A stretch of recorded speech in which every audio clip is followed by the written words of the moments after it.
Jenazah anak Gubernur Jawa Barat Ridwan Kamil, Emeril Khan Mumtaz atau Eril, 23, yang hilang di Sungai Are, Swiss ditemukan, Rabu, tanggal 8 Juni tahun 2022 pukul 6.50 waktu setempat.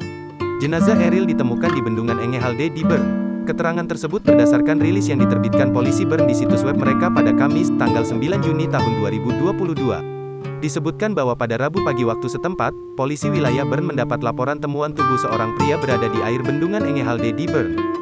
Spesialis dari polisi air Bern mendapati tubuh pria itu di cekungan luapan bendung dan kemudian menyelamatkannya.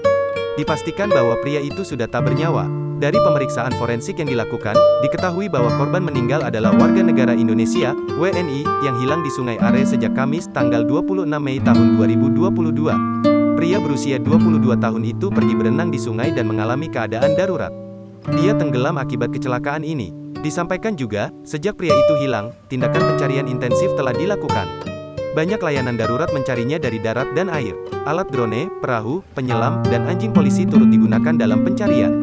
Semua penyelidikan sekarang selesai. Saat dihubungi Krisnadianta Akasa, kontributor Kompas.com di Swiss pada Kamis, polisi Bern membenarkan rilis tersebut dan jenazah yang ditemukan adalah Eril, anak Ridwan Kamil, Gubernur Jawa Barat, Indonesia.